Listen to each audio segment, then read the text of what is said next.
Joining us now to discuss this is attorney and law professor at University of Michigan, Danny Karon. Danny, good morning. Thank you for being here. It's very, very great to be here. Happy to be here. Obviously, this is a big deal. Lots of folks are talking about it, Danny. Let's go here. If FCC, are they acting out of its boundaries with this decision? Well, the Communications Act of 1934 tasks the FCC with regulating broadcasting in the public interest, convenience, and necessity.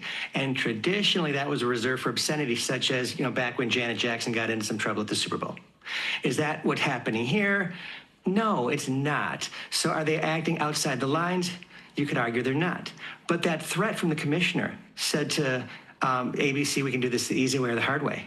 The hard way, is that leaning too much outside the lines? And does that create a claim? Maybe it does. But then ABC kind of capitulated and fired Jimmy Kimmel. So did they waive a claim? It goes back and forth, and that's what makes it so clever about what Brendan Carr, the commissioner, said and did as concerns ABC. Yeah, it was kind of a vague threat, if you will, as you were mentioning there. All right, we hear so much about free speech and First Amendment rights, but does it apply in this situation with Jimmy Kimmel? I don't know that it applies yet, and that goes to the kind of veiled nature of the threat. Now, had the FCC pulled the charter, canceled the network, fired Jimmy Kimmel himself however they could, which they can't, that would be an offense. That would have violated the Communications Act. But it was a veiled threat. And ABC did what it did on its own, so to speak. So again, is there a claim against the FCC, or did ABC voluntarily do this? Again, it's a little bit muddy, and that's where the lines are going to be drawn and the fight's going to be, if there is indeed a fight to be had. I don't think this is definitely just your opinion on this, but let's say ABC were to side with Kimmel, the show's back on the air, they choose to move on. Do you believe they would face retribution from Trump or the FCC based off that veiled threat? I think that would probably trigger the hard way. I mean, he gave them two options. They took one, didn't take the other. They go back and take the other. It very well may. I mean, that's not much different than what happened with CBS and Stephen Colbert, because there's a potential merger, well, not potential, there's a merger, a proposed merger at play here with ABC between its affiliate Nexstar and Tenga. And back with CBS, there was a merger between CBS's parent company, Paramount Global, and Skydance, which people suspect is the reason why Colbert got fired. So, there could be some problems for ABC if it went back the other way. It's up to them to poke the lion, really.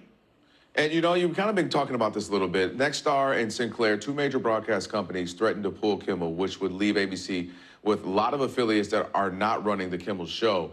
Is ABC kind of caught in the middle, as we were just discussing there, between this threat but also trying to do business, and they feel like maybe they're can't win either way? Oh, doing business is tough. I mean, ABC's a big kid, and they got to take, the punches and make the tough calls.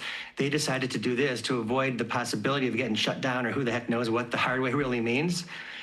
But that cost them their big personality in late night. Whether they'll come back after the merger, put them back on, and then face the consequences, we can't know. But there are a lot of moving pieces out here, and it's very troubling out there with what's happening, as it concerns what's happening with the media. For CBS, now ABC, reporters in the press pool, it doesn't seem to have any real guardrails to it. All right, very quickly for me here, what kind of influence is the Trump administration having on media? Real quick for me. Profound. ABC, CBS, press pool, got to be careful what you say, even as a reporter. That's very troubling. Oh, you took very quick, quite literal. The good stuff there. Appreciate you. I stand Danny Karon. Yeah, you do. I appreciate you. Law professor at University of Michigan. Go Blue. And consumer attorney. Thank you for that, your time. We appreciate it. Thank you so much, Tim. No doubt.